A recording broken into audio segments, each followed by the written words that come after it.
నమస్తే, నేను doctor Raghunath Reddy, Shri Sanjeevini Ayurveda super speciality hospital, Lothukunta, Secunderabad. ఈరోజు మనము స్త్రీలలో వచ్చే ఇర్రెగ్యులర్ మెన్స్ట్రుయల్ పీరియడ్స్ గురించి తెలుసుకుందాం. దీనికి రకరకాల కారణాలు ఉంటాయి. మనము పీసీఓడీస్ అని వింటాం, పాలిసిస్టిక్ ఓవేరియన్ డిసీజ్ అని, థైరాయిడ్ ప్రాబ్లం అని అంటాము, ఇతర హార్మోన్ల ప్రాబ్లం అని అంటాము. కొంతమందిలో అనటమికల్ డిస్టర్బెన్సెస్ ఉంటాయి. ఇట్లాగా ఈ విధమైన ప్రాబ్లమ్స్ ఉన్నప్పుడు పీరియడ్స్ మరలా రెగ్యులర్గా ఎట్లా వచ్చేట్లు చేయాలి అనే దాని గురించి సులభతరమైనటువంటి టెక్నిక్స్ చెప్తాను.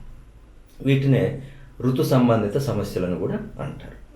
ఇవి వచ్చినప్పుడు మనము అశోక చెట్టు యొక్క బెరడు తీసుకొని దానిని నీటిలో వేచి బాగా కాగబెట్టి ఆ కషాయాన్ని ప్రతిరోజు తీసుకునే విధానం ఒకటి ఫాలో అవ్వచ్చు.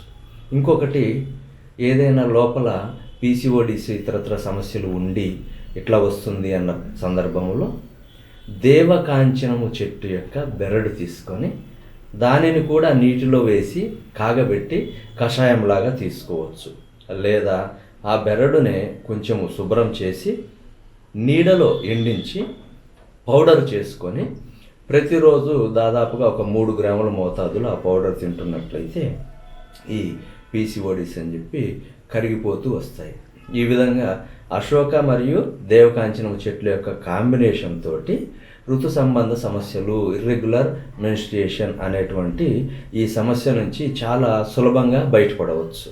అయితే ఈ ప్రక్రియ అంటే ఈ విధానంగా ఈ మందులు వాడుతున్నటువంటి సందర్భంలో తప్పనిసరిగా sufficient oral intake of water ఉండాలి. బాగా నీరు ఎక్కువగా తీసుకుంటూ యూరిన్ ఎక్కువగా వచ్చేట్లుగా చేయవలసి ఉంటుంది. ఇట్లా చేసినట్లయితే చాలా సులభతరంగా ఈ ఇర్రెగ్యులర్ మెన్స్ట్రువల్ పీరియడ్స్ నుంచి బయటపడవచ్చు. కొంతమంది ఇర్రెగ్యులర్ మెన్స్ట్రువల్ పీరియడ్ వచ్చినప్పుడు బ్యాక్ పెయిన్ వస్తే కేవలం దానివల్లనే వచ్చింది అనుకుంటుంటారు. ఆ బ్యాక్ పెయిన్కి spinal cord related, kidney stones related problems కూడా ఉండే అవకాశం ఉంది. కాబట్టి ఖచ్చితంగా ముందు అల్ట్రాసౌండ్ స్కాన్ చేయించుకొని నిర్ధారించుకున్న తర్వాతనే ఈ సలహాలు సూచనలు పాటించాలి. దగ్గరలో అందుబాటులో ఉన్నటువంటి వైద్యుల యొక్క సలహా సూచనల మేరకు వీటిని ఫాలో అయినట్లయితే ఇంకా మంచిది, ఆరోగ్యానికి చాలా మంచిది. ఇతరత్ర వేరే సమస్యలు ఉంటే వాటి నుంచి కూడా సులభంగా బయటపడటానికి అవకాశం ఉంటుంది.